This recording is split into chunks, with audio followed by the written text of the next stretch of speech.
Your mother is dying in the rain, and you're too busy to pick up the phone.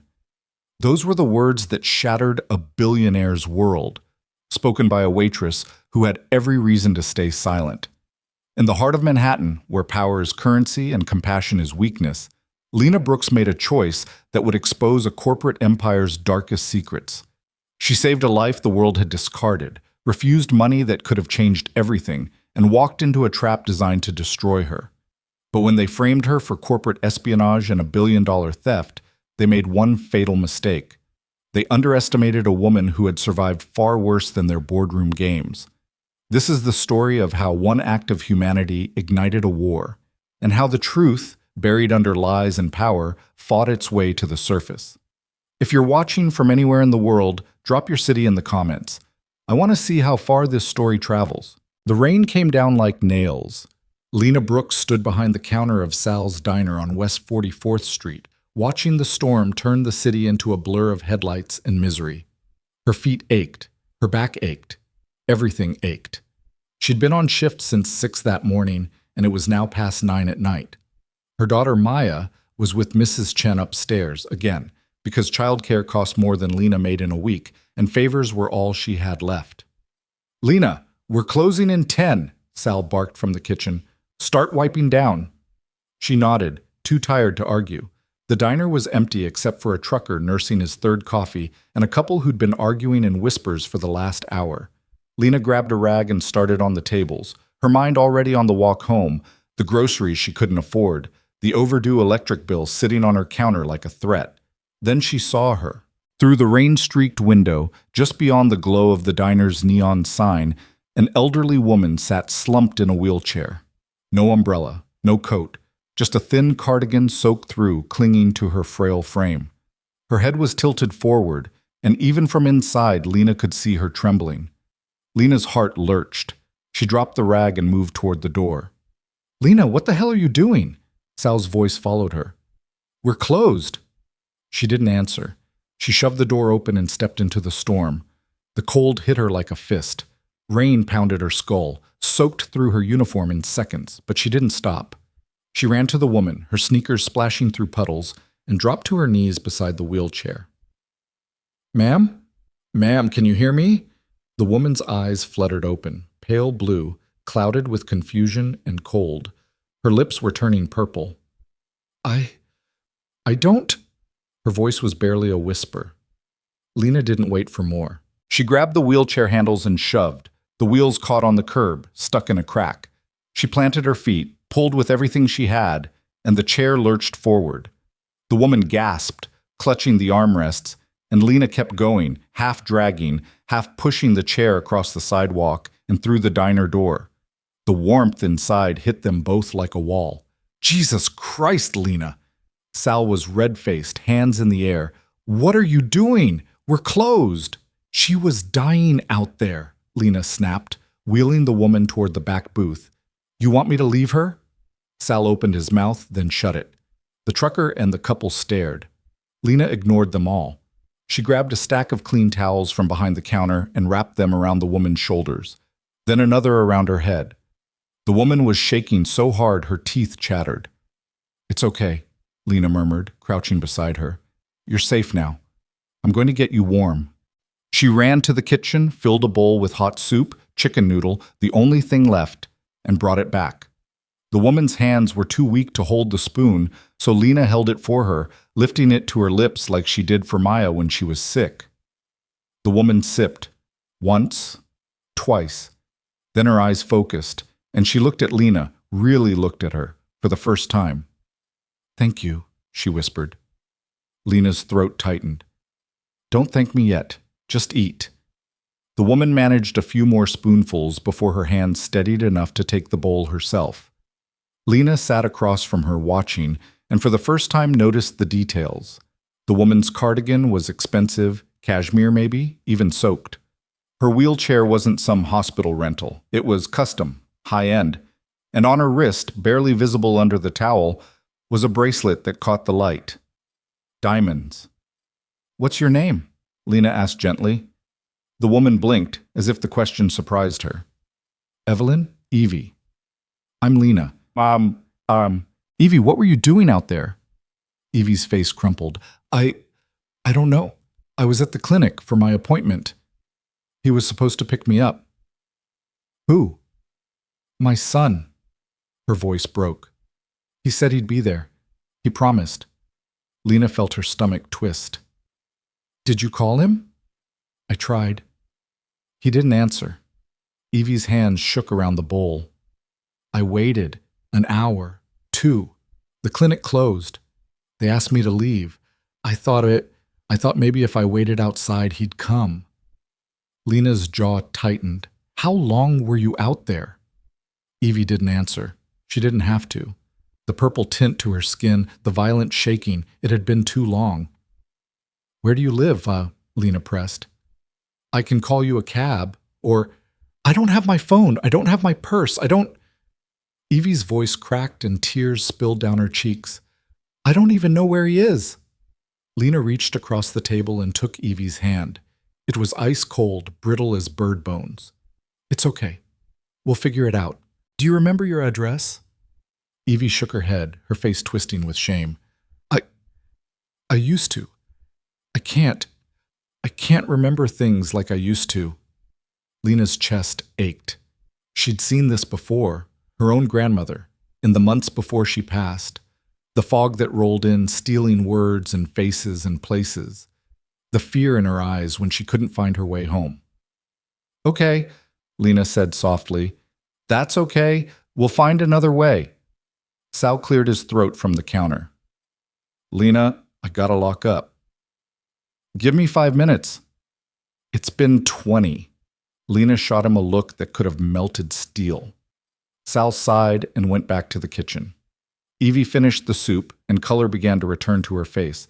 She looked around the diner, her gaze landing on the cracked vinyl booths, the flickering fluorescent lights, the faded photos of old New York on the walls.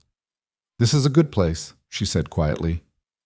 It's a diner, Lena replied with a tired smile. Nothing special. You made it special. Evie's eyes were clear now, sharp in a way that startled Lena. You didn't have to help me, but you did. Anyone would have... No. Evie's voice was firm. They wouldn't have. I've learned that the hard way. Before Lena could respond, the door chimed. A woman stepped inside, mid-40s, sleek black coat, heels that clicked like gunshots on the tile floor. Her hair was pulled back tight, her expression sharper than glass. Evelyn, the woman said, her voice clipped. There you are. Evie's face shifted, not relief, but something closer to resignation.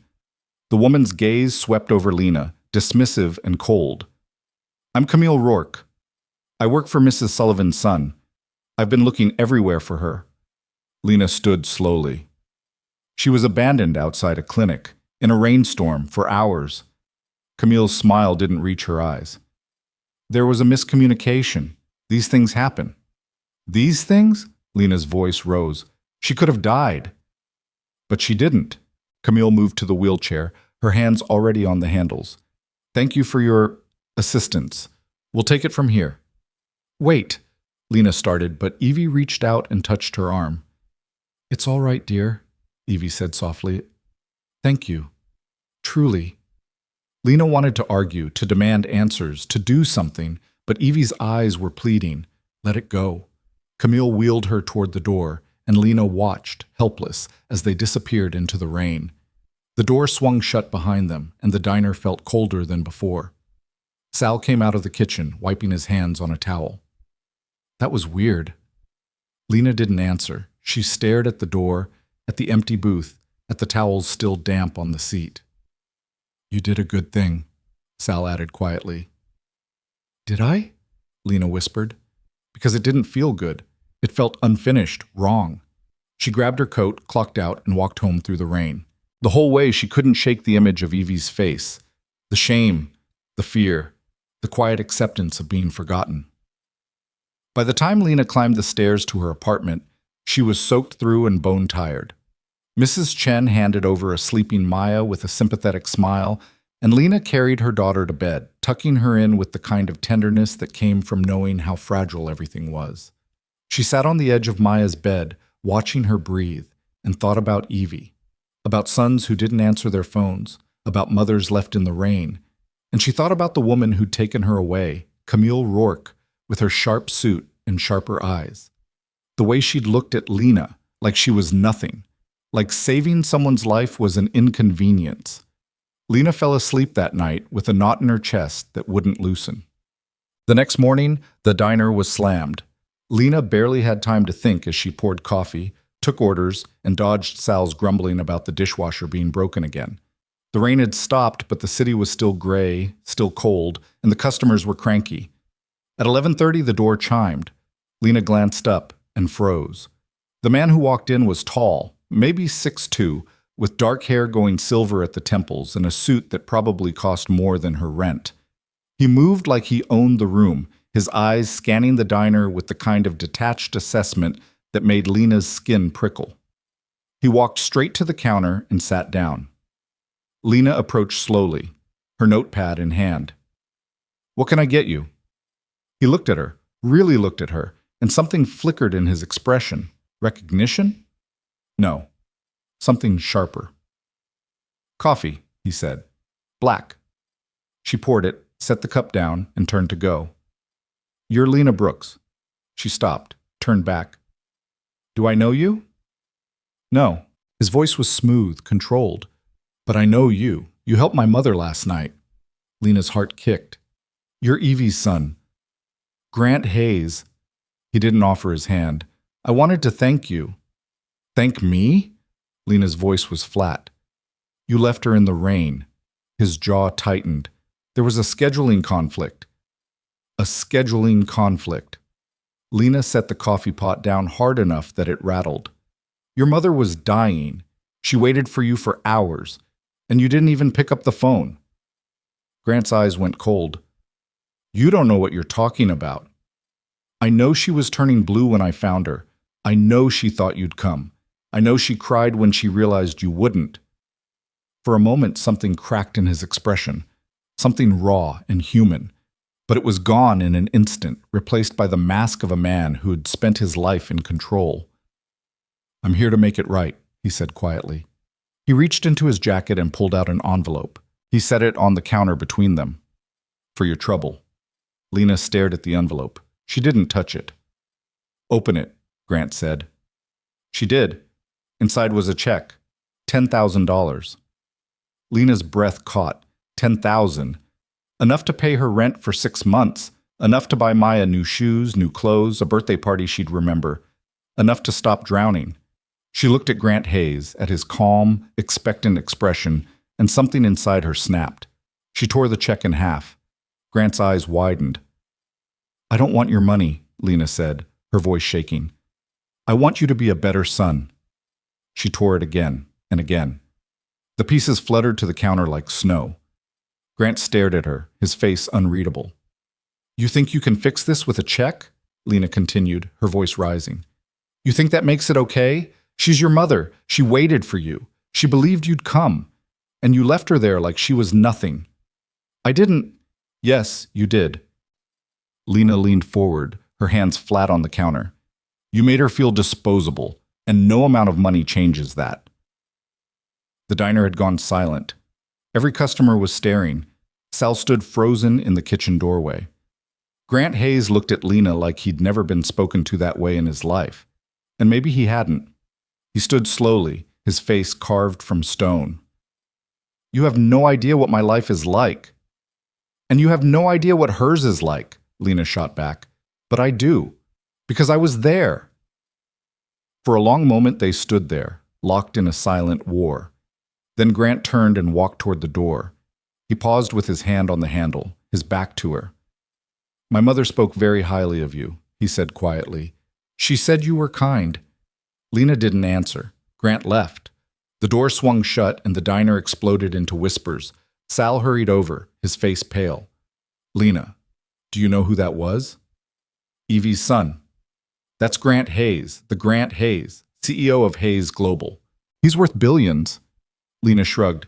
"Good for him?" "You just tore up a $10,000 check." "I know." Sal stared at her like she'd lost her mind. Maybe she had. But as she picked up the torn pieces of the check and threw them in the trash, she felt something she hadn't felt in a long time. She felt clean. That night, Lena got home to find an envelope slipped under her door. No postage, no return address, just her name, handwritten in careful script. She opened it. Inside was a single card, embossed with gold lettering, Hayes Global Enterprises. Grant Hayes, CEO. Personal invitation below it, in the same handwriting. Ms. Brooks, I would like to speak with you again. Not about my mother. About you. Tomorrow, 10 a.m., my office. This is not charity. This is an opportunity. G.H. Lena stared at the card for a long time. Then she folded it, set it on the kitchen counter, and went to bed. But she didn't sleep. Because she knew, somehow, she knew that if she walked through that door tomorrow, her life would never be the same. And she had no idea if that was a promise or a threat. The Hayes Global building rose like a blade of glass and steel in the heart of Midtown, 73 floors of power that caught the morning sun and threw it back at the city below. Lena stood on the sidewalk across the street, staring up at it, and felt small in a way that had nothing to do with height. She'd told herself she wouldn't come. She'd thrown the card in the trash twice, but both times she'd pulled it back out, smoothed the creases, and read it again. This is not charity. This is an opportunity. What kind of opportunity could a billionaire CEO possibly have for a waitress from Queens? Maya had asked why she was wearing her good dress, the navy one she'd bought at Goodwill for her grandmother's funeral 3 years ago. Lena had kissed her forehead and said she had an interview, which wasn't exactly a lie. She just didn't know what she was interviewing for. She crossed the street. The lobby was a cathedral of marble and chrome, the kind of space designed to make you feel like you didn't belong. Security guards flanked the entrance, and a receptionist sat behind a desk that looked like it cost more than Lena's car. The woman glanced up, her smile professional and distant. "Can I help you?" Lena pulled out the card. "I have an appointment with Mr. Hayes." The receptionist's eyebrows lifted slightly, the first crack in her polish. She typed something into her computer, then picked up the phone. "Ms. Brooks is here," she said quietly. A pause. "Yes, sir." She hung up and gestured to the elevators. 73rd floor. "Someone will meet you." Lena walked to the elevator, her heels clicking too loud on the marble. The doors opened with a soft chime, and she stepped inside. The elevator was mirrored on all sides, and she caught sight of herself, pale, tired, her dress wrinkled despite her best efforts. She looked like exactly what she was, someone who didn't belong here. The elevator rose so smoothly she barely felt it move. Floor after floor blurred past on the digital display. 60, 65, 70. Then the doors opened, and she stepped into a different world. The 73rd floor was all glass and light, with views of the city that stretched forever. The furniture was sleek and minimal. The air smelled faintly of expensive cologne, and everything was so quiet it felt like stepping into a vacuum. A young woman in a sharp suit approached immediately, her smile bright and empty. "Ms. Brooks, I'm Jenna, Mr. Hayes' assistant. He's expecting you. Right this way." Lena followed her down a hallway lined with abstract art that probably cost more than her entire life. They passed offices with glass walls where people in suits talked on phones or stared at screens, their faces set in expressions of controlled intensity. No one looked up. Jenna stopped at a set of double doors at the end of the hall. She knocked once, opened them, and stepped aside. "Go ahead." Lena walked in. Grant Hayes stood by the window, his back to her, hands in his pockets. His office was enormous, bigger than Lena's entire apartment. One wall was floor-to-ceiling glass overlooking the city, another was lined with bookshelves, and a third held what looked like original paintings. His desk was a massive slab of dark wood, polished to a mirror shine, with nothing on it but a single laptop and a framed photograph Lena couldn't see from where she stood. "Close the door," Grant said without turning around. Lena did. The click echoed. He turned to face her, and for a moment they just looked at each other. In the diner, he'd seemed out of place, too large and too sharp for the cracked vinyl and fluorescent lights. Here, he was exactly where he belonged, but there was something different in his eyes now, something that hadn't been there yesterday. Uncertainty, maybe, or curiosity. "Thank you for coming," he said. "I almost didn't." "I know." He gestured to one of the chairs in front of his desk. Sit, please. Lena sat. The chair was leather, soft and expensive, and it made her feel like a child pretending to be an adult. Grant moved to his desk but didn't sit. He leaned against it, arms crossed, studying her. You're probably wondering why you're here, he said. The thought crossed my mind. A flicker of something, amusement, crossed his face. You tore up my check. I did. No one does that. Then you've been writing checks to the wrong people. He was quiet for a moment, then nodded slowly. Maybe I have. He pushed off the desk and walked to the window, his back to her again. I watched you that night, through the diner window, before I went in. Lena's stomach tightened. You were watching me? I wanted to see who'd helped my mother. I expected... He trailed off, then shook his head. It doesn't matter what I expected. What I saw was you. Running into the rain, fighting to get her inside, wrapping her in towels, feeding her soup like she was your own family. He turned to face her. You didn't ask who she was. You didn't ask for anything. You just helped. Anyone would have... Stop saying that. His voice was sharp. It's not true. I've spent my entire life in rooms full of people who wouldn't cross the street to help a stranger. Hell, most of them wouldn't help their own mothers. He paused, and something raw flickered across his face. I didn't pick her up that night because I was in a meeting about a merger that could have waited. And when Camille called to tell me what happened, I told myself it was fine, that someone would help, that my mother would understand. But she didn't understand, Lena said quietly. No, she didn't. Grant's jaw tightened. And you made sure I knew that. I wasn't trying to. I know. That's what made it worse. He moved back to his desk, pulled out a folder, and set it in front of her. I'm not here to apologize. I'm here to offer you a job. Lena stared at the folder like it might bite her. A job? Senior Director of Community Relations. She laughed, a short, sharp sound that came out harsher than she intended. You're joking. I'm not. I'm a waitress. You're more than that. Grant opened the folder, revealing a single sheet of paper. A contract. You have instincts most people spend their entire careers trying to learn. You see people. You understand what matters, and you're willing to fight for it, even when it costs you. Lena looked at the contract. The salary line made her chest tighten. $250,000 a year, more money than she'd make in a decade at the diner. Maybe 2 decades. This is insane, she whispered. It's business. I need someone who won't lie to me. Someone who won't tell me what I want to hear. Someone who'll fight for what's right, even when it's hard. He leaned forward. That's you. Lena's hands shook. She pressed them flat against her thighs. Why would you trust me? You don't even know me. I know enough. You risked your job to save my mother. You refused my money, and you told me the truth even when it would have been easier to stay quiet. He paused. That's more than I can say for most of the people I work with. She wanted to say no. She wanted to walk out of this office and go back to her life, where things made sense and she knew the rules. But then she thought about Maya, about the electric bill, about the look on Mrs. Chen's face every time Lena asked for one more favor. What would I actually do? She asked. Oversee corporate giving, community partnerships, employee welfare programs. Make sure we're not just throwing money at problems. Make sure we're actually helping people. He straightened. And I need you to be honest with me about everything. If you think I'm wrong, tell me. If you think we're hurting people, tell me. I don't want a yes man.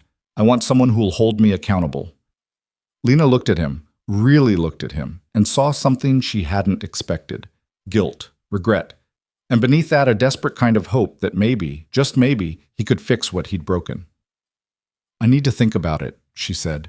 Take the weekend. But Lena? He held her gaze. This isn't charity. I'm not doing this to make myself feel better. I'm doing this because I think you can help me build something that actually matters. And I think you need this as much as I do. She stood, her legs unsteady. I'll call you Monday. Fair enough. He walked her to the door, then paused with his hand on the handle. My mother asked about you. She wants to see you again. Lena's throat tightened. How is she? Better, thanks to you. He opened the door. Think about it, Lena. Really think about it. She left. The elevator ride down felt longer than the ride up. By the time she reached the lobby, her hands had stopped shaking, but her mind was racing. $250,000, a real job, a chance to give Maya the life she deserved. But as she stepped out onto the street and the city noise crashed over her, one thought rose above the rest. What if she failed? What if she walked into that world and discovered she didn't belong there after all? She went home. She picked up Maya from Mrs. Chen's. She made dinner, mac and cheese from a box, because it was all she had, and sat with her daughter at their tiny kitchen table, watching her laugh at something on her tablet. And she thought about Evie, shaking in the rain, forgotten by the world. On Monday morning, Lena called Grant Hayes and took the job. 3 weeks later, she walked into Hayes Global as Senior Director of Community Relations, and her life became a war. The offices on the 52nd floor were smaller than Grant's, but still sleek, still glass-walled, still designed to make you feel like you were always being watched. Lena had her own office, her own assistant, a nervous young man named Kevin who brought her coffee she didn't ask for, and a team of 5 people who looked at her like she'd landed from another planet. On her first day, Grant introduced her at the executive meeting. 12 people sat around a conference table that could have seated 20, all of them in suits that cost more than Lena's monthly rent. Grant stood at the head of the table, his hand on the back of Lena's chair. This is Lena Brooks, our new Senior Director of Community Relations. She'll be overseeing all corporate giving initiatives and community partnerships. I expect full cooperation. The room was silent. Then a woman at the far end of the table leaned forward, mid-50s, silver hair, ice blue eyes that could cut glass. Her nameplate read Victoria Sterling, CFO. "Welcome, Ms. Brooks," Victoria said, her voice smooth as silk and twice as dangerous. "I'm sure we're all curious about your background. Where did you work before joining us?" Lena met her gaze. "I was a waitress." The room shifted. Someone coughed. Victoria's smile didn't waver, but something sharp flickered in her eyes. "How refreshing.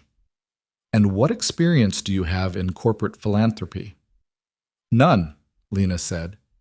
"But I have experience knowing what it's like to need help and not get it. I figure that's more useful than a resume." Victoria's smile tightened. "How delightfully unconventional." Grant's voice cut through the tension. "Lena's here because she sees things the rest of us miss. I suggest you listen to her." He looked around the table. "All of you." The meeting continued, but Lena felt the weight of their stares, the quiet judgment that hung in the air like smoke. By the time it ended, she knew these people didn't want her here, and they'd do everything they could to prove she didn't belong. She was right. Within a week, Kevin quit. No explanation, just an email saying he'd accepted another position. Her replacement assistant, a woman named Diane, was cold and efficient and made it clear she thought Lena was out of her depth. Within 2 weeks, her team started missing meetings. Deadlines slipped. Reports came back half-finished or full of errors that Lena had to fix herself. Within 3 weeks, Victoria Sterling invited her to lunch. They met at a restaurant so expensive it didn't have prices on the menu. Victoria ordered for both of them without asking, then leaned back in her chair and studied Lena like she was a specimen under glass. "You're making quite an impression," Victoria said. "Is that good or bad?" "That depends on you." Victoria sipped her wine. "Grant has a habit of philanthropic impulses, hiring people because they make him feel better about himself. It rarely ends well." Lena set down her fork. "I'm not a charity case." "Aren't you?" Victoria's smile was razor sharp. "You were a waitress a month ago. Now you're sitting in meetings with people who've spent decades building their careers. Do you really think you belong here?" "Grant seems to think I do." "Grant is sentimental. It's his greatest weakness." Victoria leaned forward. "Let me give you some advice, Ms. Brooks. This company is not a charity. It's a machine. And machines don't run on good intentions. They run on results. If you can't deliver, you'll be gone by Christmas, and no one will remember your name." Lena's chest tightened, but she kept her voice steady. "Then I guess I'd better deliver." Victoria laughed, a cold, brittle sound. "Good luck with that." The lunch ended, and Lena went back to her office feeling like she'd been slapped. But she didn't quit. She worked longer hours. stayed later. Learned the systems, the budgets, the endless bureaucracy that turned every decision into a battle. And slowly, she started to see the cracks. Hayes Global donated millions to charity every year, but most of it went to high-profile galas and events that generated good press and tax write-offs. Almost nothing went to the communities that actually needed it. Lena started digging. She found grants that had been approved but never distributed, partnerships that existed on paper but not in practice, programs that sounded good in board meetings but did nothing in the real world. She brought it up in a meeting. "We're not actually helping anyone," she said, her voice cutting through the polite chatter. "We're just moving money around to make ourselves look good." Victoria's eyes went cold. "That's a very naive perspective, Ms. Brooks." "Maybe, but it's true. We operate within industry standards. Industry standards are garbage." Lena pulled up a slide on the screen, a breakdown of where the money actually went. "Last year, we spent $12 million on a gala in the Hamptons. You know how much went to food banks? 50,000. That's not philanthropy. That's a PR stunt." The room was silent. Grant, sitting at the head of the table, looked at her with something like pride. "What do you suggest?" he asked. Lena took a breath. "I want to redirect funding, cut the galas, cut the vanity projects, start putting money into programs that actually help people. Job training, housing assistance, childcare subsidies, things that matter." Victoria stood. "That's not how this works. Our donors expect us to do what we say we're going to do," Lena interrupted. "If they don't like it, they can donate somewhere else." Victoria's face went white. "You have no idea what you're talking about." "Maybe not, but I know what it's like to work 3 jobs and still not have enough to feed my kid. I know what it's like to choose between rent and electricity, and I know that what we're doing now isn't helping anyone but ourselves." Grant stood. "We'll revisit this next quarter. Lena, prepare a proposal." Victoria's smile was pure venom. This should be fascinating. The meeting ended and Lena went back to her office, her hands shaking. She'd just made an enemy of the CFO. She'd challenged the entire system, and she had no idea if Grant would actually back her up when it mattered. That night, she got home to find Maya asleep on the couch, Mrs. Chen dozing in the chair beside her. Lena paid her, more than she could afford, less than she deserved, and carried Maya to bed. She sat on the edge of the mattress, watching her daughter sleep, and thought about Victoria's words. "You don't belong here." Maybe she didn't, but she was here anyway, and she wasn't leaving. The next month was a blur of spreadsheets and battles. Lena built her proposal, working 16-hour days, fueled by coffee and stubborn rage. She called community organizations, talked to people on the ground, figured out where the money could actually make a difference. And when she presented it to the board, she didn't pull punches. "This isn't about charity," she said, standing at the head of the table. "It's about investment. If we want to build communities that thrive, we have to stop treating them like PR opportunities and start treating them like partners." The board was split. Half of them nodded along. The other half looked at her like she'd suggested burning the building down. Victoria sat at the far end, her expression unreadable. Grant asked questions, sharp ones, but by the end he nodded. "Approved," he said. "We'll start with a pilot program. 3 cities, 6 months. If it works, we expand." Lena felt something loosen in her chest. She'd won, for now. But as she left the boardroom, Victoria caught her arm. "You're making a mistake," Victoria said quietly. "Grant won't protect you forever. And when he stops, I'll be waiting." Lena pulled her arm free. "Then I guess I'd better make sure he doesn't stop." She walked away, her heart pounding, and wondered how long she could keep this up before something broke. The answer came 3 weeks later. Lena was in her office, reviewing contracts, when Diane knocked on the door. Her face was pale. "Ms. Brooks, I just flagged your email. They need you downstairs." Lena's stomach dropped. "Why?" "I don't know. They just said it's urgent." She followed Diane to the IT department on the 40th floor, her mind racing. The head of IT, a wiry man named Marcus, met her at the door. "Miss Brooks, we have a problem," he said. "What kind of problem?"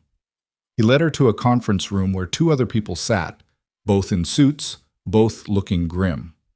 Marcus pulled up a screen. 3 days ago, Hayes Global lost a major contract. $1 billion bid to the Vargas Corporation. They went with a competitor. This morning, we found out why.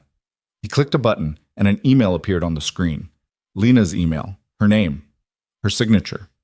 The email contained confidential bid information, details that should have been locked down, numbers that could only have come from inside the company. This was sent from your account, Marcus said, to an external address, the same day Vargas announced their decision. Lena's blood ran cold.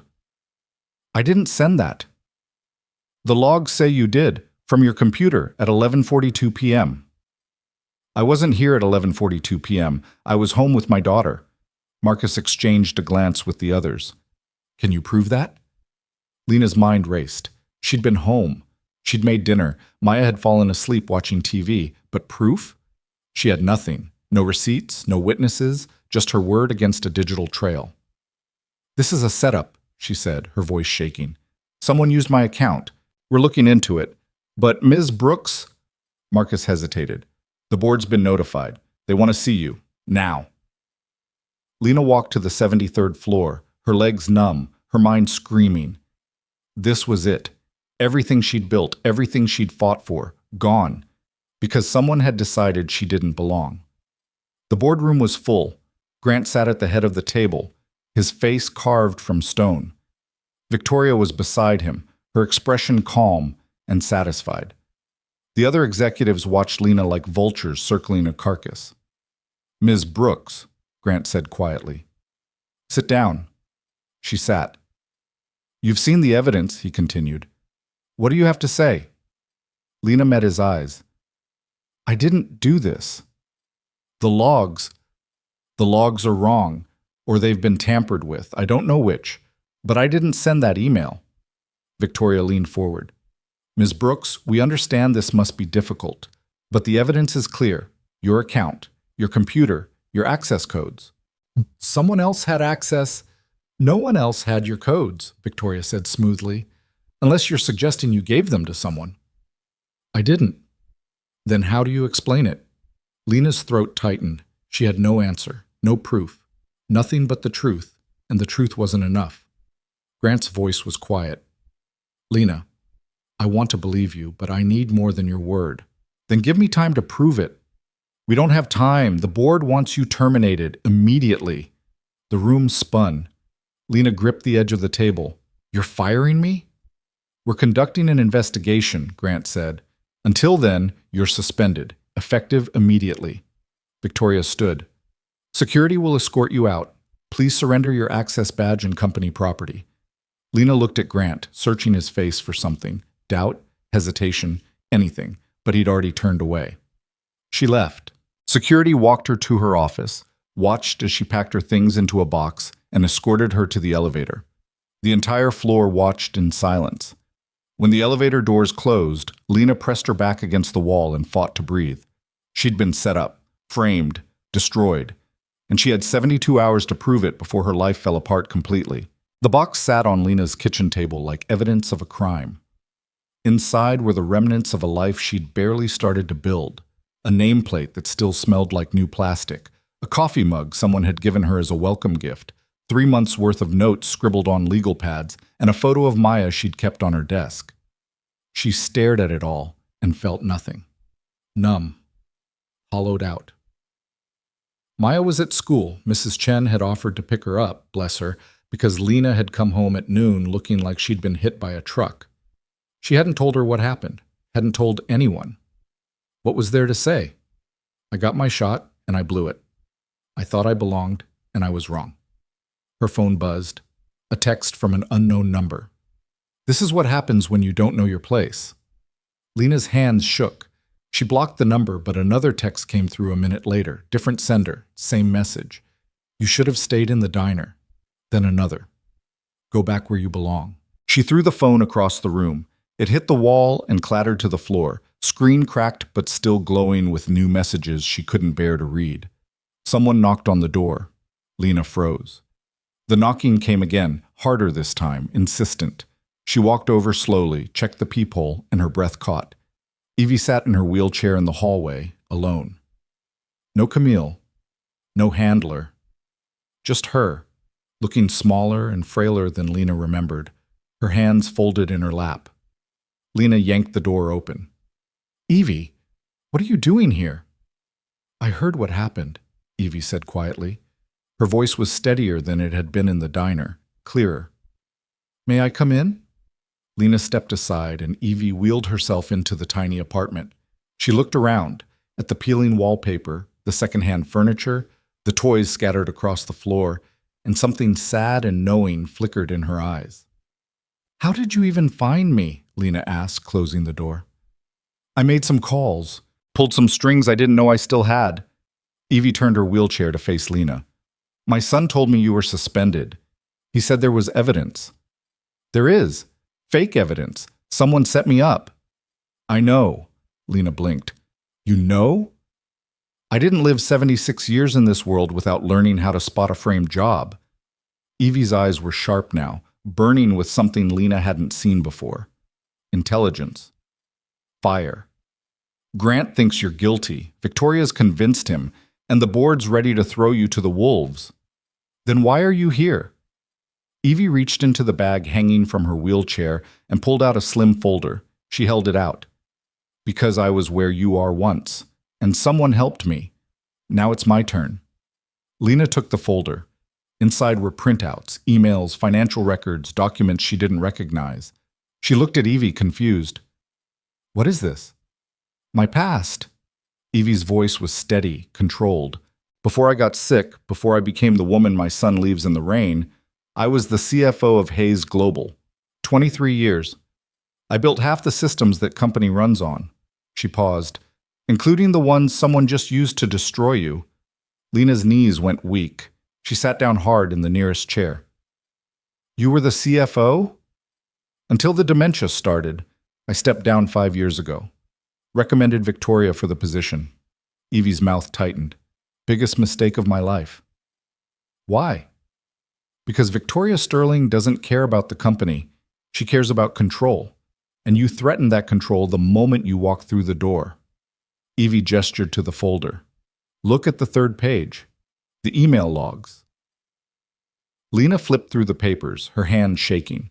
The third page showed a series of emails sent from various accounts within Hayes Global, all routed through a VPN, all time-stamped late at night. The pattern was clear.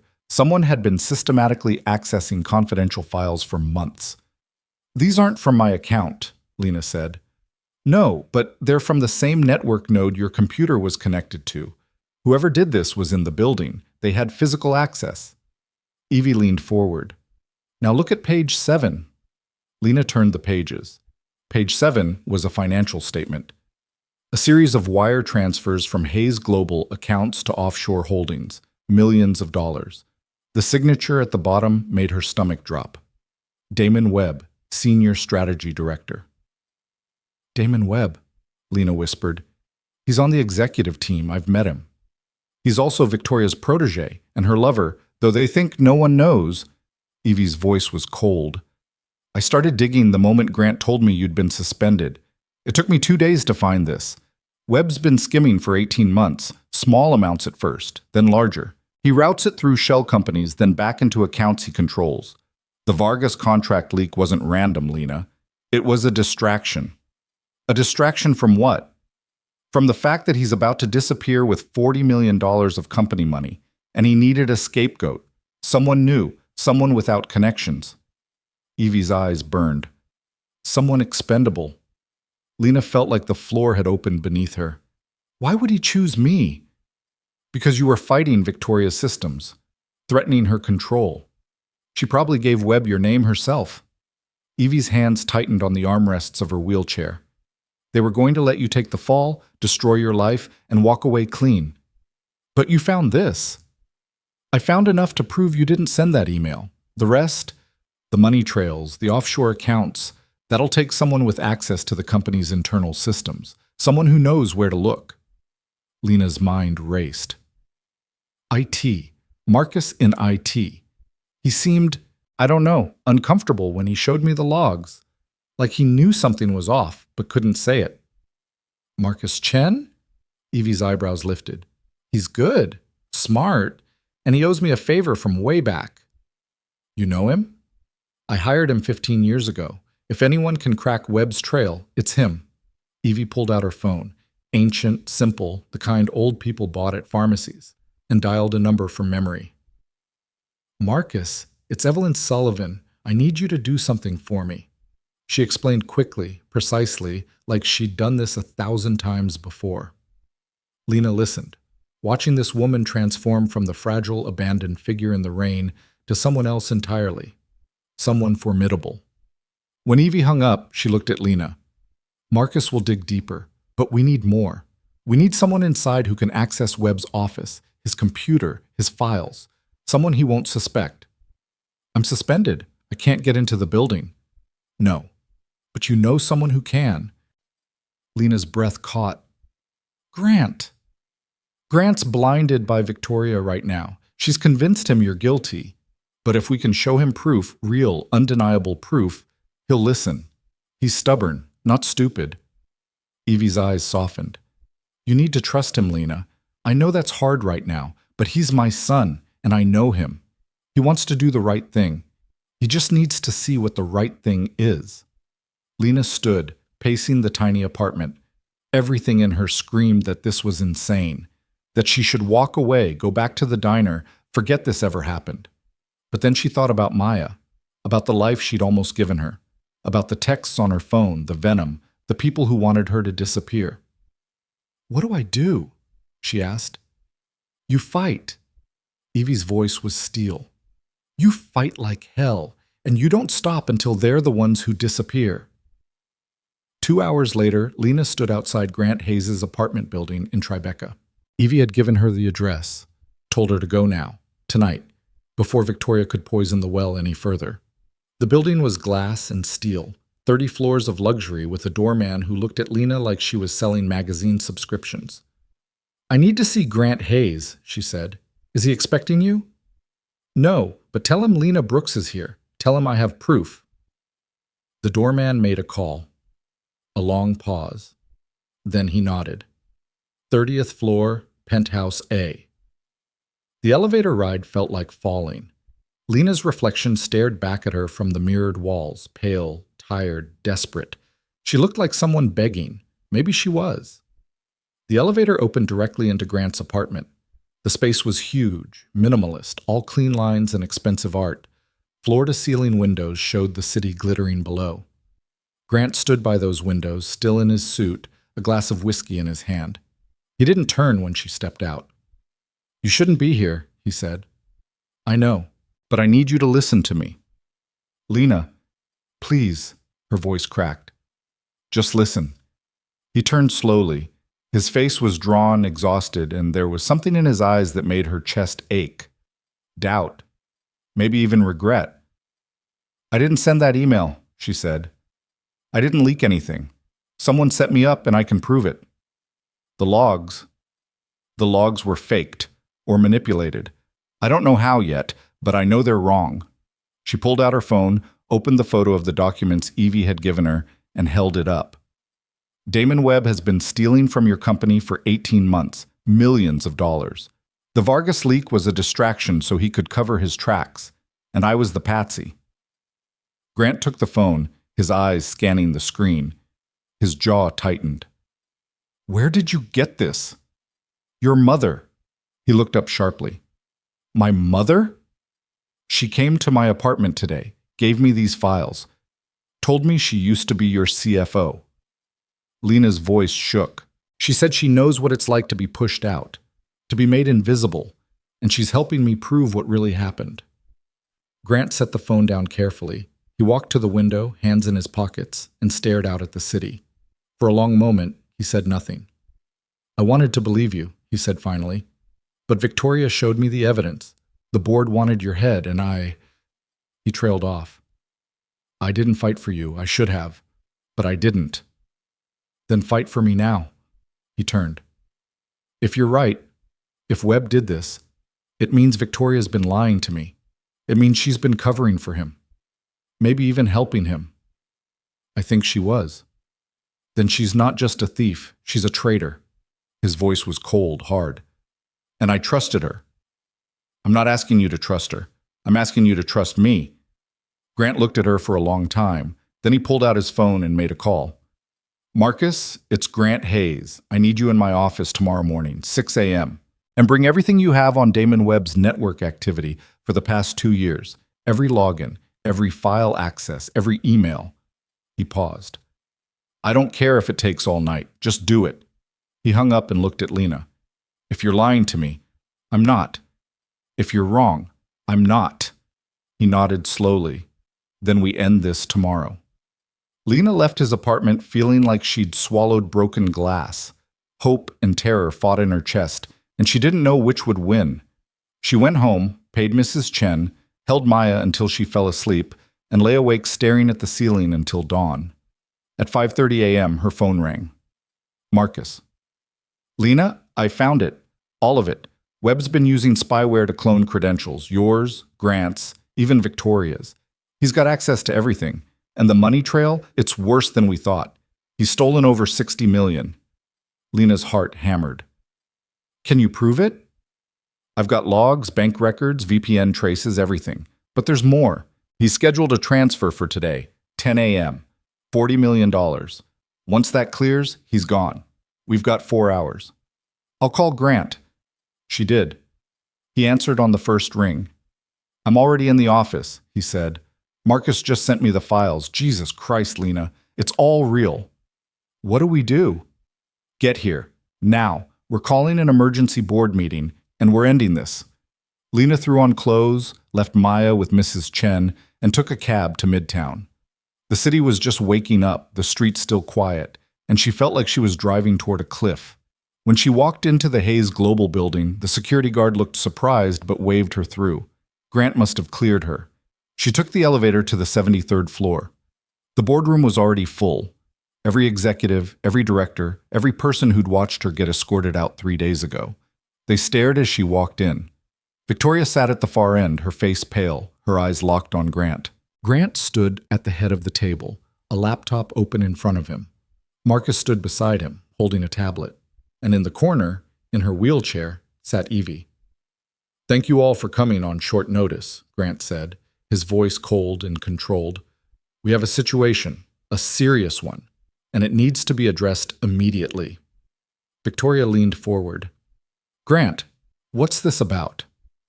It's about theft, fraud, and betrayal. He turned the laptop screen toward the room. 3 days ago, Lena Brooks was accused of leaking confidential information. The evidence seemed clear, but the evidence was fabricated. The room erupted, people talking over each other, demanding answers. Grant held up a hand. Marcus, show them. Marcus pulled up a series of screens on the projector, logs, files, network activity. Damon Webb installed spyware on Ms. Brooks's computer 6 weeks ago. He cloned her credentials, used them to access confidential files, and sent the Vargas leak from her account while she was at home. The IP logs prove it. Her home router never connected to the company network that night, but Webb's office terminal did. Victoria stood. This is absurd. Sit down, Grant said quietly. We're not done, Marcus continued. Webb's been stealing from the company for 18 months. $63 million routed through shell companies in the Caymans, Singapore, and Switzerland. He's got a transfer scheduled for 10 a.m. today, $40 million. Once that clears, he disappears. Damon Webb sat frozen, his face gray. He looked at Victoria, but she wouldn't meet his eyes. And there's more, Marcus said. He pulled up an email chain. Victoria Sterling has been aware of the theft for at least 6 months. She's been covering for Webb, in exchange for a percentage of the take. The room exploded again. Victoria's face went white, then red. That's a lie. I had no idea. Then explain this. Grant pulled up an email. Victoria's signature. A message to Webb. We need to find someone to take the fall. Quickly. Victoria's mouth opened, closed. She looked around the room like a trapped animal. You set me up, Lena said, her voice cutting through the chaos. You chose me because I was an outsider, because you thought no one would fight for me. You were a mistake, Victoria hissed. Grant's little charity project. You didn't belong here. You still don't. Maybe not, Lena said, but I'm still standing, and you're not. Grant picked up the phone on the table. Security, send a team to the 73rd floor and call the federal prosecutors. We have 2 people to hand over. Victoria lunged for the door. 2 security guards blocked her. Damon sat frozen, his face buried in his hands. You're both terminated, Grant said. Effective immediately. And you'll be prosecuted to the fullest extent of the law. They were let out in handcuffs. The room watched in stunned silence. When the doors closed, Grant turned to Lena. I'm sorry, he said. I should have believed you. Lena's legs were shaking. She gripped the edge of the table to stay upright. You believe me now. That's what matters. Evie wheeled herself forward. Well done, my dear. Both of you. Grant looked at his mother, really looked at her, and something broke in his expression. Mom, Later, Evie said gently. Right now, you have a company to fix. He nodded. Then he turned to the board. Lena Brooks is reinstated immediately, and she's promoted to Vice President of Corporate Impact, effective today. The room was silent. Then one board member started clapping, then another, then the whole room. Lena stood there, numb and overwhelmed, as the applause washed over her. She looked at Evie, who smiled. She looked at Grant, who nodded, and for the first time in 72 hours, she let herself breathe. She'd won. But as the room cleared and she stood alone by the window, watching the city wake up below, she realized something. This wasn't the end. It was the beginning. She'd torn down a system. Now she had to build something better, and that was going to be the hardest fight of all. The office on the 68th floor was 3 times the size of her old one, with windows that wrapped around 2 walls and a view that made Lena feel like she was floating above the city.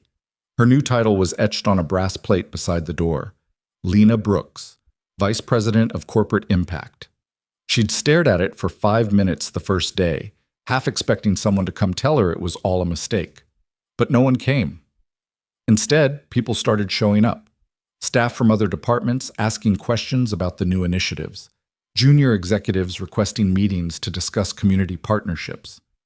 Even some of the board members who'd watched her get escorted out a week ago now stopped by to congratulate her, their smiles tight and professional, their eyes calculating. Lena recognized the look. They were measuring her, deciding if she was a threat or an opportunity. She'd barely sat down at her new desk when her assistant knocked. Not Diane. Grant had quietly reassigned her to another department. Her new assistant was a young woman named Priya, sharp-eyed and efficient, who'd worked in operations for 3 years and jumped at the chance to move into corporate impact. Ms. Brooks, you have a meeting in 10 minutes. Conference Room B, the Community Advisory Board. Lena looked up from the stack of files she'd been reviewing. Already. Mr. Hayes scheduled it yesterday. He said it was important you meet them right away. Priya hesitated. They've been waiting for months to have someone actually listen to them. Lena grabbed her tablet and followed Priya down the hall. Conference Room B was smaller than the main boardroom, more intimate, with a round table instead of the long rectangular one she'd gotten used to. 7 people sat around it, and they looked up when she entered. Their faces were guarded, skeptical. She recognized that look too. They'd been promised things before. Promises that never materialized. Good morning, Lena said, taking a seat. I'm Lena Brooks. I know you've all been part of this advisory board for a while now, and I want to start by apologizing. You've given your time, your expertise, your trust, and from what I understand, you haven't gotten much in return. A woman in her 50s with graying locks and sharp eyes leaned forward. That's putting it mildly. We've sat through 6 months of meetings where Hayes global executives took notes, nodded sympathetically, and then did absolutely nothing. You'll forgive us if we're not optimistic. I don't blame you, but I'm not here to take notes and disappear. I'm here to actually get things done. Lena opened her tablet. I've reviewed every proposal this board submitted. The Child Care Initiative for Low-Income Families, the Job Training Program for Formerly Incarcerated Individuals, the Housing Assistance Fund, all of it was approved on paper. None of it was implemented. That changes now. A younger man with tattoos up both arms spoke up. We've heard that before. I know, but I'm not them. Lena met his eyes. 6 weeks ago, I was a waitress in a diner. I know what it's like to choose between rent and food. I know what it's like to need help and get nothing but empty promises. So when I say this changes, I mean it. The room was silent. Then the woman with the locks sat back, arms crossed. Okay, so what's different? Accountability. Every program we launch, we track. Real metrics. Not just how much money we spend, but how many people we help. How many jobs created. How many families housed. And this board reviews those metrics every quarter. If something's not working, we fix it or we kill it. No more throwing money at problems and pretending that's enough. She spent the next hour going through the proposals one by one, asking questions, taking notes, listening. These people knew their communities in ways no spreadsheet ever could. They talked about daycare deserts where parents had to choose between work and childcare. About job programs that trained people for industries that didn't exist in their neighborhoods. About housing assistance that came with so much red tape that families gave up before they got help. By the time the meeting ended, something had shifted. The skepticism was still there, but underneath it was something else. Hope, fragile and tentative, but real. The woman with the lock stopped Lena at the door. My name's Sharon. I run a community center in the South Bronx. Been doing this work for 30 years, and I've seen a lot of people like you come through here. Well-meaning, enthusiastic. They last about 6 months before the system grinds them down. I'm not going anywhere, Lena said. Sharon smiled sadly. That's what they all say. But I hope you're right. Because if you actually do what you're promising, you'll save lives, real lives, not numbers on a spreadsheet. I know. Lena's throat tightened. That's why I'm here. Sharon studied her for a moment, then nodded. Okay, I'll give you a chance, but don't waste it. Lena went back to her office and dove into the work. She restructured the entire corporate impact division, moving money from vanity projects to programs that actually helped people. She hired staff who'd worked in communities, not just boardrooms. She set up site visits so executives could see where their money went instead of just reading reports. And she fought, every day, against budget cuts, against bureaucracy, against people who thought the old way was good enough. 3 weeks in, Grant called her to his office. The pilot program launches next month, he said, pulling up a presentation on his screen. Detroit, Atlanta, and Phoenix. Childcare assistance, job training, housing support. The board approved the full budget. Lena exhaled. She'd been bracing for a fight. Thank you. Don't thank me. You built the case. But you did the work. He paused. But there's something else. The board wants a press conference, big announcement. Show the world that Hayes Global is serious about community investment. When? Next week. You'll be the face of it. Lena's stomach dropped. Me? You're the VP of Corporate Impact. This is your initiative. You should be the one to announce it. Grant, I don't do public speaking. I'm not good at... You stood in front of the board and called out Victoria Sterling. You went to war with a woman who'd spent 3 decades building her power. And you won. He leaned forward. You can handle a press conference. She wanted to argue, but she saw the look in his eyes, trust, maybe even pride, and she couldn't bring herself to say no. The press conference was held in the main lobby of Hayes Global, in front of a backdrop with the company logo and the words, Building Futures Together. 50 reporters showed up, cameras flashing, microphones thrust forward. Lena stood at the podium in a navy suit Priya had helped her pick out, her hands gripping the edges of the wood to keep them from shaking. Grant introduced her, his words warm and confident, and then it was her turn. She looked out at the crowd and felt her throat close. Then she saw Evie, sitting in her wheelchair off to the side, her eyes steady and encouraging. And she saw Maya in the back row, brought by Mrs. Chen, bouncing excitedly because she got to miss school to see her mom on TV. Lena took a breath and spoke. 6 weeks ago, I was a waitress. I worked 3 jobs to keep a roof over my daughter's head. I knew what it was like to need help and not get it, to watch systems fail people like me over and over again, and I thought that was just how the world worked. But it doesn't have to be. She paused. Hayes Global is launching a new initiative in 3 cities. We're not just writing checks. We're partnering with communities to build programs that actually work. Childcare for parents who can't afford to miss work. Job training that leads to real employment. Housing assistance that doesn't come with impossible barriers. We're going to measure our success not by how much we spend, but by how many lives we change. And we're going to hold ourselves accountable, because that's what real impact looks like. The questions came fast. Why these cities? How much funding? What about other communities? Lena answered each one, her confidence growing.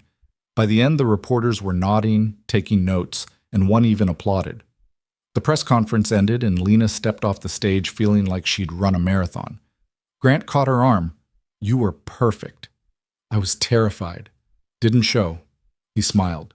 "This is just the beginning, Lena. You know that, right?" "I know." But she didn't know. Not really, because 2 days later, everything fell apart again. It started with a phone call. Priya knocked on Lena's door, her face pale. "Ms. Brooks, there's someone on the line. He says it's urgent. He says it's about the Detroit program." Lena picked up. "This is Lena Brooks." "Ms. Brooks, my name is Robert Chen.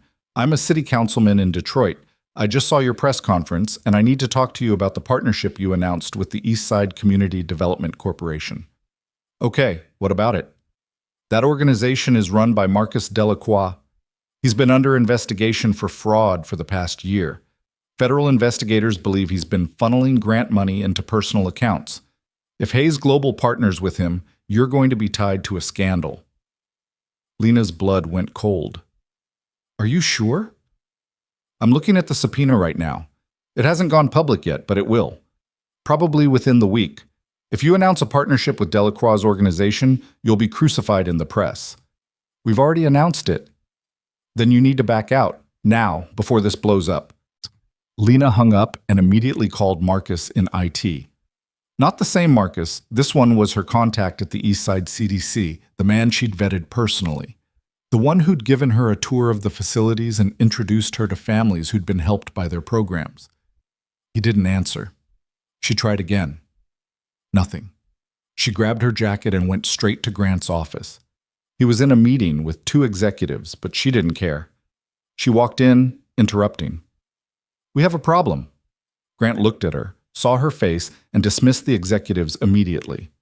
"What happened?" She told him. Everything. The phone call, the investigation, the fact that they'd just announced a partnership with an organization that might be running a scam. Grant's face went hard. "You vetted this organization." "I did. I toured the facilities. I met with staff. I saw their programs in action." "But you didn't run a background check on the director." Lena stopped. She hadn't. She'd trusted the recommendation from the Community Advisory Board. She'd trusted Sharon, who'd vouched for Marcus Delacroix personally. She'd been so focused on getting things moving, on proving she could deliver, that she'd missed the most basic step. "I screwed up," she said quietly. Grant stood, pacing behind his desk. "If this goes public, it'll destroy everything. The press will say we rushed into this without due diligence. The board will question every decision you've made, and Victoria's lawyer will use it to argue that she was right to doubt you." "I know." "So what do we do?" Lena thought fast. "We pull the partnership immediately, and we audit every other organization we're working with, top to bottom, no exceptions. That'll delay the launch by weeks, maybe months. Better than launching a program that turns out to be a fraud." Grant stopped pacing. He looked at her, his expression unreadable. "Do it." "But Lena, you can't afford another mistake like this. The board's watching. They're waiting for you to fail. Don't give them a reason." She left his office feeling like she'd been punched in the gut. She spent the rest of the day making calls, pulling files, running background checks she should have run weeks ago. By evening, she'd identified 3 other organizations with red flags. Not fraud exactly, but financial irregularities that needed investigation. She cut all 3 from the program. That night, she sat in her office long after everyone else had gone home, staring at the city lights below and wondering if she was in over her head. She'd fought so hard to get here, to prove she belonged. And now she'd made a mistake that could undo everything. Her phone buzzed. A text from Evie. "Are you still at the office?" Lena replied, "Yes." 5 minutes later, Evie appeared in her doorway, wheeled in by a nurse Lena had never seen before. "You look like hell," Evie said. "I feel like hell." Evie dismissed the nurse and rolled herself into the office. She stopped in front of Lena's desk, her eyes sharp and knowing. "Grant told me what happened, the Detroit situation." I messed up. You should have done a background check, yes, but you were trying to move fast to prove yourself. I understand that. Evie's voice softened. But Lena, this job isn't about proving yourself. It's about getting it right, even if it takes longer, even if people doubt you. I know. Do you? Evie leaned forward. Because I spent 23 years at this company. I made mistakes too, big ones. And you know what I learned? The mistake isn't what kills you. It's the cover-up, the defensiveness, the refusal to admit you were wrong. She paused. You caught this before it became a disaster. You pulled the partnership. You're auditing the others. That's not failure. That's leadership. Lena's throat tightened. It doesn't feel like leadership. It feels like I'm barely holding on. That's because you are. And that's okay. No one expects you to be perfect. They just expect you to care. To fight. To keep going even when it's hard. Evie smiled. You saved my life in a rainstorm because you cared. You tore up my son's check because you cared. You went to war with Victoria Sterling because you cared. That's who you are. Don't lose that. Lena nodded, blinking back tears. Thank you. Don't thank me. Just keep fighting. Evie left and Lena sat alone in the silence. She thought about Sharon's words. Don't waste it. She thought about Maya, asleep at home, dreaming of a better life. And she thought about all the people counting on her to get this right. She pulled up her files and kept working. The next morning, she held a meeting with the Community Advisory Board. She stood in front of them and told them everything, the mistake, the audit, the delays. I screwed up, she said. I rushed because I wanted to prove I could deliver. And I missed something critical. That's on me. But we're fixing it. Every organization we partner with will go through a full audit. We're not launching until we're sure. And I'm sorry. I know you've been waiting. I know this is frustrating, but I'd rather be slow and right than fast and wrong. The room was silent. Then Sharon spoke. You could have hidden this, blamed someone else, pretended it wasn't a big deal, but you didn't. You owned it. She nodded slowly. That's the difference between you and the others. You actually give a damn. The rest of the board nodded, and for the first time since the phone call, Lena felt like she could breathe. The audit took 6 weeks. 6 brutal, exhausting weeks of digging through financials, interviewing staff, visiting sites. But when it was done, Lena had a list of 15 organizations that passed every test. Solid, legitimate, ready to partner. The program launched in early fall. Childcare centers opened in Detroit and Atlanta. Job training programs started in Phoenix. Housing assistance applications went live. And for the first time, Lena saw the impact in real numbers. 300 families with childcare, 150 people in job training, 60 families approved for housing support. Sharon sent her a photo. A young mother holding her baby, standing outside a new daycare center, tears streaming down her face. The text read, "This is what you did. Don't forget." Lena kept that photo on her desk. On the days when the board pushed back, when executives questioned her budgets, when the work felt impossible, she looked at it and remembered why she was fighting. 3 months after the launch, Grant called her to his office again. But this time, his expression was different, lighter, almost proud. The board met this morning. They reviewed the impact reports from the pilot programs. Lena's heart hammered. And? They approved expansion. 10 more cities, triple the funding. You're building something real, Lena. Something that's going to last. She felt tears prick her eyes and blinked them back. Thank you for believing in me. You made it easy. He paused. There's one more thing. The board wants you to present at the annual shareholder meeting. Show them what we've built. What we're going to do next. When? 3 weeks. 3 weeks. Lena went back to her office and started preparing. She built the presentation with Priya's help, pulling together stories and data, photos and testimonials. She practiced in front of the mirror, in front of Maya, in front of anyone who would listen. And when the day came, she stood on the stage in the grand ballroom of a midtown hotel, in front of 2,000 shareholders, and told them the truth. A year ago, I was a waitress. I had no business being here. No credentials, no connections, no reason to believe I could do this job. But someone gave me a chance, and that chance changed my life. Now we're giving chances to thousands of people who've been told they don't belong, who've been left behind by systems that don't see them. And we're proving that when you invest in people, really invest, not just write checks, they don't just survive, they thrive. The applause was thunderous. Lena stepped off the stage, her hands shaking, and found Grant waiting. "You're not a waitress anymore," he said quietly. "You know that, right?" "I know, but I'm never going to forget what it felt like to be one." "Good. Don't." That night, Lena went home to her new apartment. Not new exactly. It was a 2-bedroom in a safer neighborhood with better schools, still modest, but a world away from where they'd been. Maya was already asleep, her homework spread across the kitchen table. Lena kissed her forehead and sat down, staring at the pages covered in careful handwriting. She thought about the woman she'd been a year ago, exhausted, drowning, desperate. And she thought about the woman she was now, still fighting, still scared, but no longer alone. Her phone buzzed. A text from Evie. "Proud of you, my dear. You've earned everything you've built." Lena smiled and typed back, "Thank you for everything." She set the phone down and looked around her apartment, at the life she'd fought for, the life she'd almost lost, the life she was still building one day at a time, and she realized something. She didn't just survive the fall. She'd learned to fly. But the flight wasn't smooth. It never was.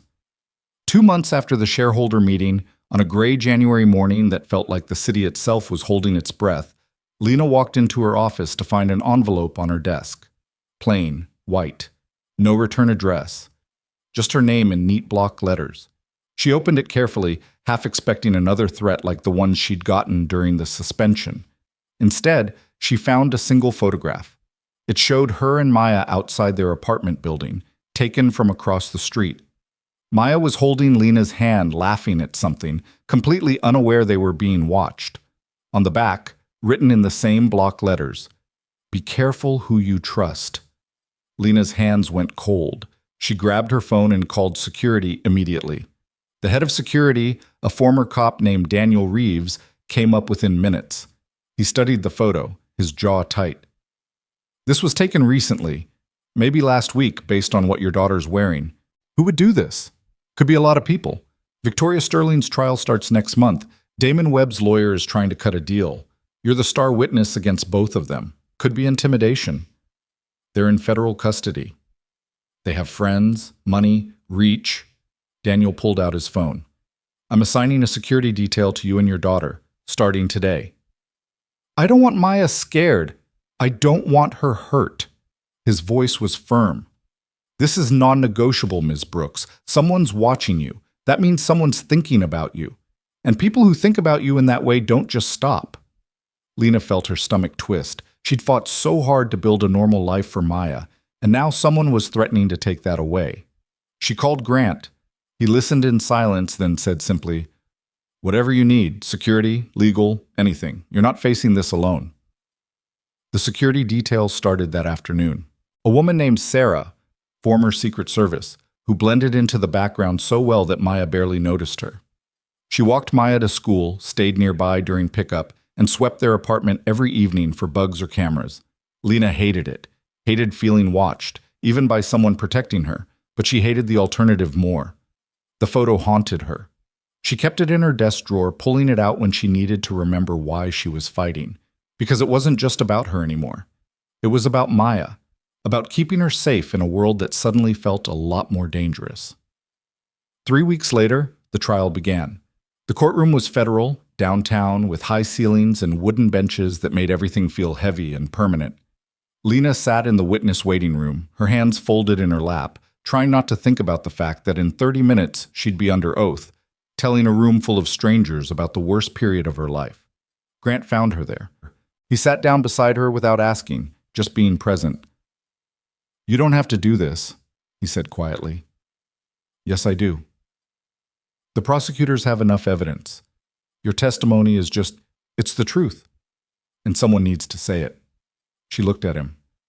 "They tried to destroy me because I didn't fit their world, because I had the audacity to think I belonged. If I don't testify, if I don't stand up and tell people what they did, then they win. Even if they go to prison, they win." Grant nodded slowly. "You're braver than I ever gave you credit for." I'm not brave. I'm just tired of being scared. When they called her name, she walked into the courtroom with her head high. Victoria sat at the defense table in a gray suit, her hair pulled back, her face a mask of calm control. But her eyes, when they met Lena's, burned with pure hatred.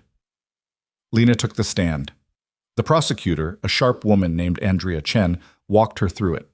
The frame-up, the suspension, the fear. The way Victoria had looked at her in that restaurant and told her she didn't belong. And when you discovered the truth, Andrea asked, when you learned that Ms. Sterling had orchestrated the entire scheme to discredit you, what did you do? I fought back, with help, from people who believed me when everyone else thought I was guilty. Did Ms. Sterling ever apologize? No, she told me I was a mistake, that I never belonged at Hayes Global, and even after everything came out, even when the evidence proved she was lying, she never once admitted she was wrong. Andrea nodded. No further questions. Victoria's lawyer stood. He was older, silver-haired, with the kind of confidence that came from decades of winning. He approached Lena with a smile that didn't reach his eyes. Miss Brooks, you testified that you fought back, but isn't it true that you had significant help? From Evelyn Sullivan, for example. Yes. Evie helped me find the evidence. Evelyn Sullivan, who was the former CFO of Hayes Global, who had access to systems most employees never see, who gave you documents that technically you had no legal right to possess. Lena's chest tightened. She was helping me prove I was innocent. Or was she helping you take down a rival, someone who'd replaced her in a position she'd held for decades? Someone she might have resented? That's not... And isn't it true that you and Grant Hayes became quite close during this time? That he promoted you to vice president shortly after all this happened? That your entire career at Hayes Global has been built on a personal relationship rather than merit? No, that's not true. Really? Because from where I'm sitting, it looks like you manipulated a vulnerable man, a man whose mother you'd conveniently saved, into giving you a job, a promotion, and a platform to destroy anyone who questioned you. Andrea shot to her feet. Objection! Counsel is testifying, not questioning. The judge sustained it, but the damage was done. Lena sat there, her hands shaking, as Victoria's lawyer painted her as a manipulator, a social climber, someone who'd used kindness as a weapon to get what she wanted. When she finally stepped down, she felt hollowed out, dirty. Like no matter what the verdict was, she'd already lost something. Grant was waiting outside the courtroom. He took one look at her face and pulled her into a side room, away from the cameras and the crowd. Don't listen to him, he said. That's what defense lawyers do. They twist everything, make victims look like villains. What if he's right? Lena's voice cracked. What if I did use you? What if I manipulated? Stop. Grant's hands were on her shoulders, his eyes fierce. You saved my mother's life. You refused money when you desperately needed it. You told me the truth when it would have been easier to stay quiet. That's not manipulation. That's integrity. And anyone who can't see that isn't worth your time. Lena nodded, blinking back tears, but the lawyer's words stayed with her, burrowing deep. The trial lasted 3 more days. Damon Webb testified, trying to cut a deal by throwing Victoria under the bus. Victoria's defense tried to paint her as a dedicated executive who'd been deceived by her protege. The jury deliberated for 18 hours. Guilty. On all counts. Both of them. Victoria showed no emotion when the verdict was read. She simply stood, let them cuff her, and walked out of the courtroom like she was leaving a board meeting. But just before she reached the door, she turned and looked at Lena and mouthed 2 words. You're nothing. Lena watched her go and felt something break loose in her chest. Not anger, not vindication, just exhaustion. Because even now, even after everything, Victoria couldn't see her as human, only as a threat. Outside the courthouse, reporters swarmed. Lena made a brief statement, thanking the prosecutors, expressing hope that justice would help the company heal, and then got into the car where Sarah was waiting. She went home, paid Mrs. Chen, and held Maya until her arms ached. Mom, are you okay? Maya asked, pulling back to look at her. Yeah, baby, I'm okay. You don't look okay. Lena smiled despite herself. I'm better than I was, and that's enough. The weeks after the trial were strange. The threats stopped. The security detail scaled back to occasional check-ins. Life started to feel normal again, or as normal as it could be when you just helped send 2 people to federal prison. But something had shifted in Lena. The fight had cost her something she couldn't quite name. She was tired, not physically, though there was that too, but soul tired, the kind of exhaustion that sleep couldn't fix. She threw herself into work. The pilot programs had expanded to 20 cities now. They'd helped over 5,000 families. The numbers were real, the impact measurable. But every time she looked at the reports, she thought about Victoria's words. "You're nothing." And she wondered if, despite everything, some part of her still believed it. One evening, she stayed late at the office, staring at a budget proposal that wouldn't balance no matter how many times she reworked it. Her phone rang. "Evie, are you still at work?" Evie asked. "Yeah." "It's 8 o'clock. Go home." "I can't. I have to finish this." "Lena, go home." Something in Evie's voice made her stop. "Are you okay?" "I'm fine, but I need to talk to you. Not over the phone. Can you come by tomorrow? Morning?" "Of course. What's wrong?" "Nothing's wrong. I have something to tell you. Something important." Lena agreed, hung up, and spent the rest of the night worrying. The next morning, she went to Evie's apartment. It was in the Upper West Side, elegant and understated, with views of the park and walls lined with photos. Evie greeted her at the door, looking smaller somehow, frailer. "Thank you for coming," Evie said, wheeling herself to the living room. "Sit. Please." Lena sat on the couch, her stomach in knots. Evie folded her hands in her lap. "I'm dying." The words hung in the air like smoke. Lena's breath stopped. "What?" "The dementia's progressing faster than they expected. My doctors give me 6 months. Maybe less." Evie's voice was calm, matter of fact. "I wanted you to know, before things get worse, before I forget who you are." "Evie, Lena's throat closed. "I'm so sorry." "Don't be. I've had a good life. A long life. And these past few months, working with you, fighting alongside you, that's been a gift. You reminded me of who I used to be, before I got sick, before I became invisible." She smiled. "You gave me my purpose back.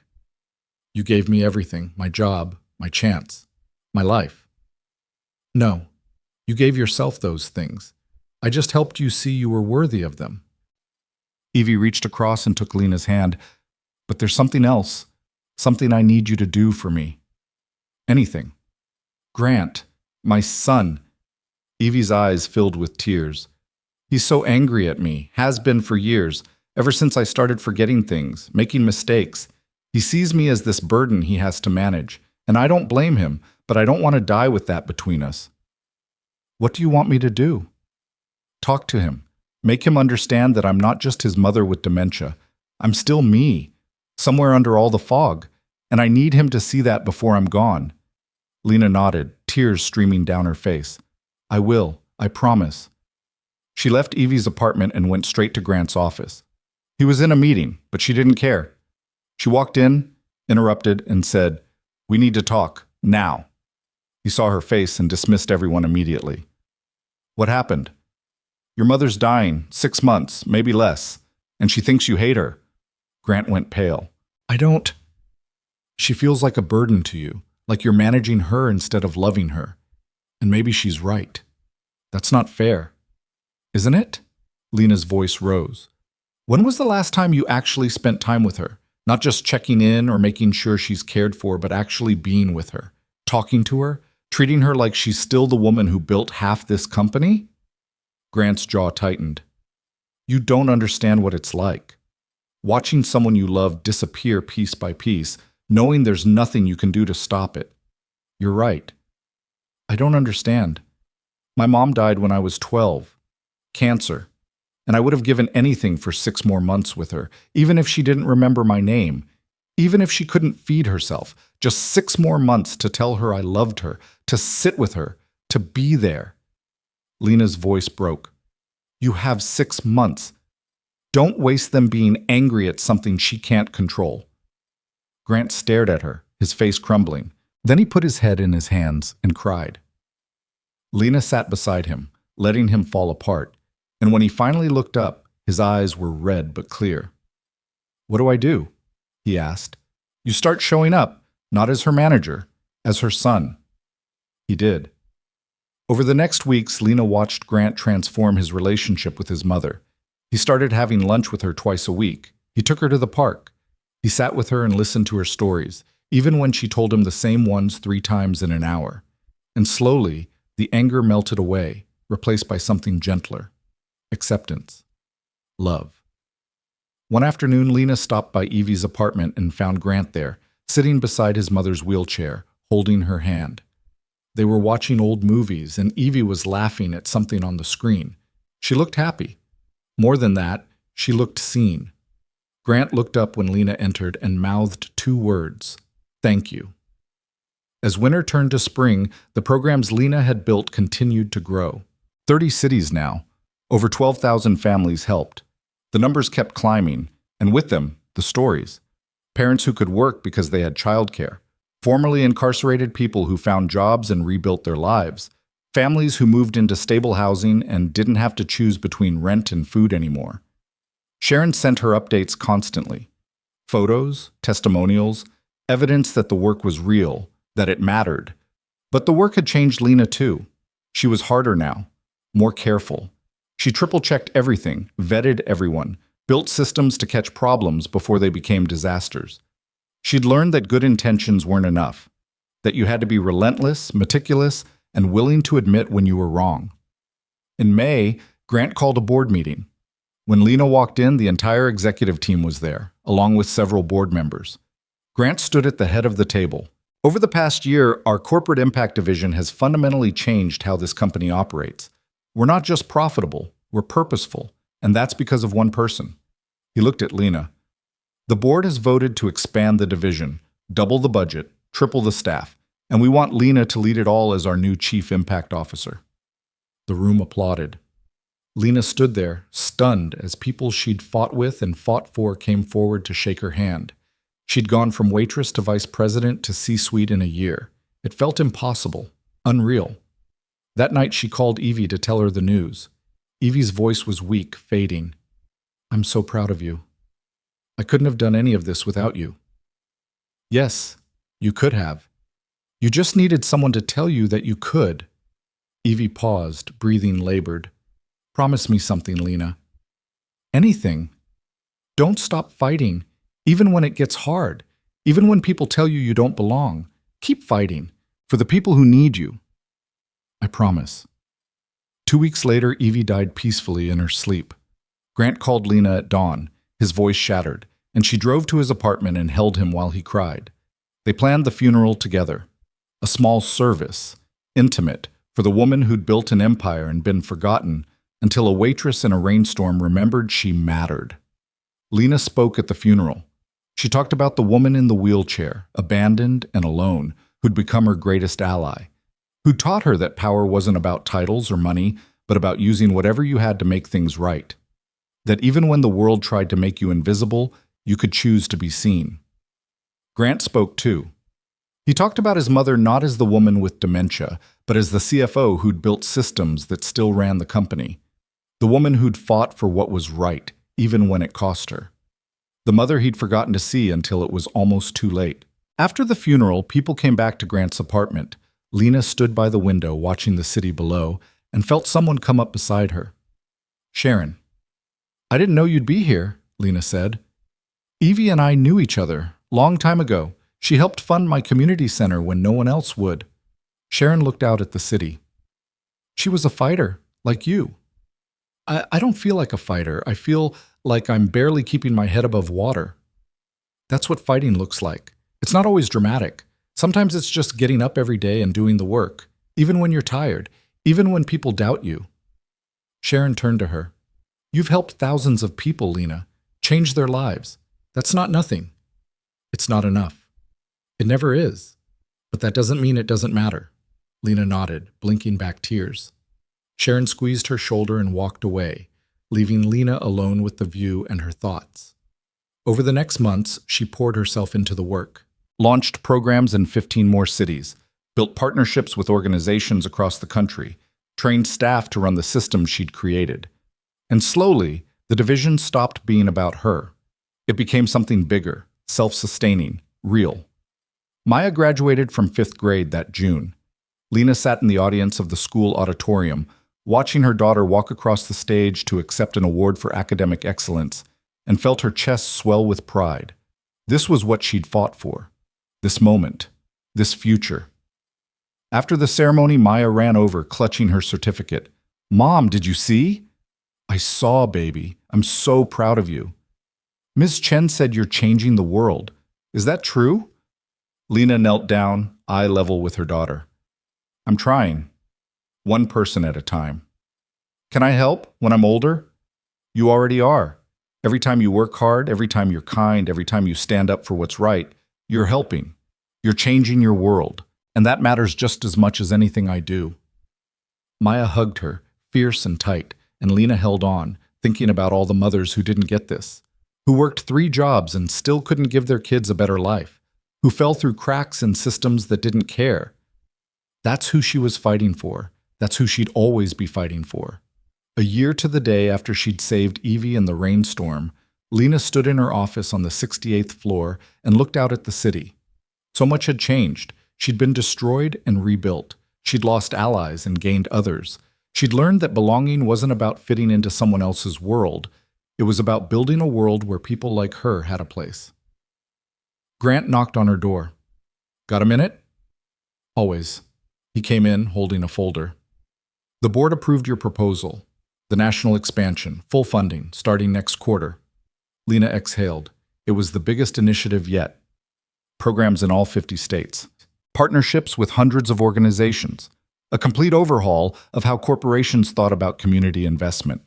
"We're really doing this," she said. "We're really doing this." Grant paused. "My mother would be proud. Of both of us. I miss her." "Me too." He smiled sadly. "But I think she knew before she died. She knew we'd be okay. That the work would continue.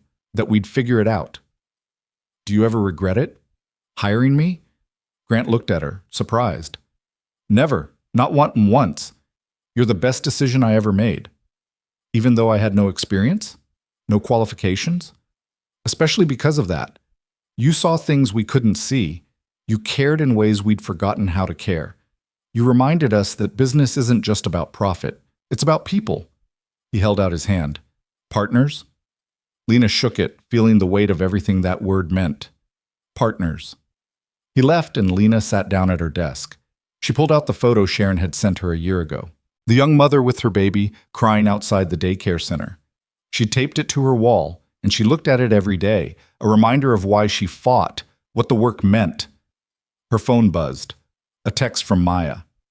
"Mom, Mrs. Chen said we can get pizza for dinner. Can we?" Lena smiled and typed back, "Absolutely. I'll be home by 6. She gathered her things, turned off her computer, and walked to the elevator.